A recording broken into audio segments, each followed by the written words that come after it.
بیت اللہ کی سب سے جو پہلے تعمیر ہوئی وہ حضرت آدم علیہ السلام نے کی۔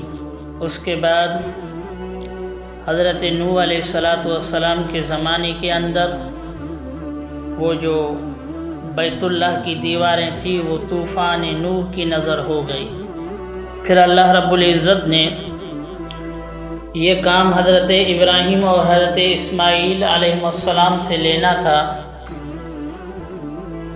حضرت ابراہیم علیہ السلام ایک مرتبہ اپنی بیوی حضرت سارہ سے اجازت لے کر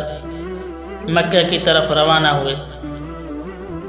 تفسیر عزیزی کی روایت کے اندر آتا ہے کہ حضرت ابراہیم علیہ السلام نے فرمایا کہ اب کچھ عرصہ وہاں ٹھہروں گا میں، اور انہی ایام کے اندر اللہ رب العزت نے حضرت ابراہیم علیہ السلام کو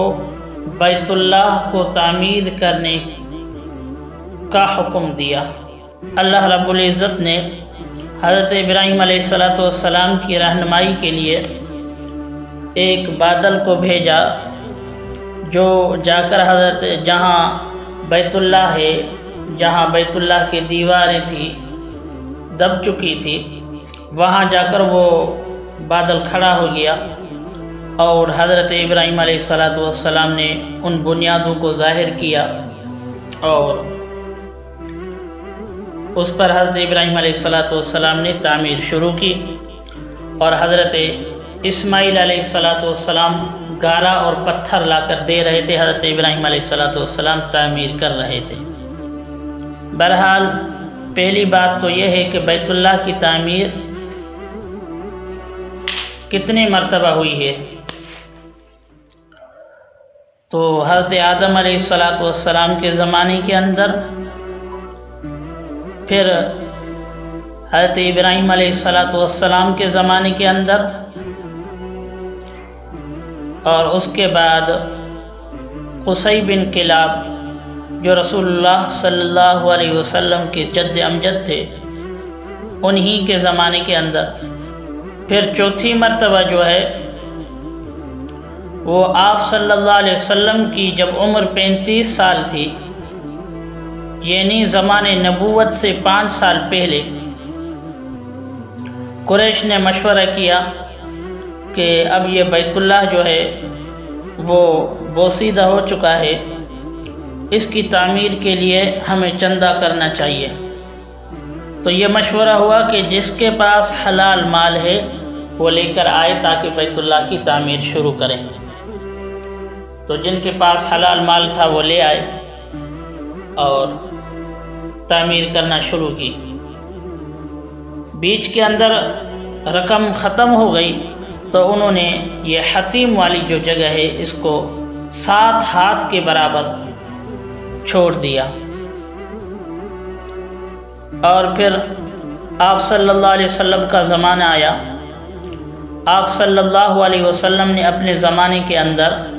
بیت اللہ کی تعمیر نہیں کی۔ اس کی 2 وجوہات تھیں۔ ایک تو یہ ہے کہ سرمایے کی کمی تھی، اور دوسری بات یہ ہے کہ آپ صلی اللہ علیہ وسلم نے ارشاد فرمایا کہ اگر میں بیت اللہ کو دوبارہ تعمیر کرتا تو حضرت ابراہیم علیہ السلام کی بنیادوں پر تعمیر کرتا،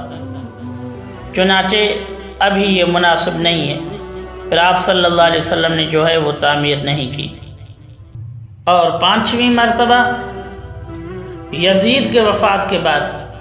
جب حضرت عبداللہ بن زبیر حجاز کے اندر اور مکہ کے اندر طائف وغیرہ کے نگران تھے، 9 سال تک غالباً حضرت عبداللہ بن زبیر کی حکومت چلی۔ تو حضرت عبداللہ بن زبیر نے جو ہے بیت اللہ کی تعمیر کی، اور حضرت ابراہیم علیہ السلام کی ترتیب پر، یعنی حتیم کی جگہ کو نہیں چھوڑا، حتیم کو بھی بیت اللہ کے اندر داخل کر دیا۔ اس کے بعد حجاج بن یوسف نے عبد الملک بن مروان کے حکم سے بیت اللہ کی تعمیر کی، اور اس نے کیا کیا کہ پھر سے حتیم کو بیت اللہ کے اندر داخل کر دیا، اور چھٹی مرتبہ ہارون رشید نے اپنے زمانے کے اندر بیت اللہ کو تعمیر کرنے کا ارادہ کیا۔ تو حضرت امام مالک رحمۃ اللہ علیہ نے فرمایا کہ آپ ایسا نہ کریں، کیونکہ اگر آپ ایسا کریں گے تو یہ مقدس گھر ہے، اور اس کی ہر زمانے کے اندر کوئی نہ کوئی خلیفہ آئے گا، کوئی نہ کوئی حکمراں آئے گا، وہ بیت اللہ کو جو ہے نیست و نابود کر کے اپنے ہی طرز پر وہ جو ہے تعمیر کرے گا، اس وجہ سے آپ نہ کریں ایسا۔ تو ہارون رشید نے جو ہے وہ ترک کر دیا۔ اس کے بعد ترکوں کے عہد کے اندر سلطان مراد خان نے بیت اللہ کی تعمیر کی،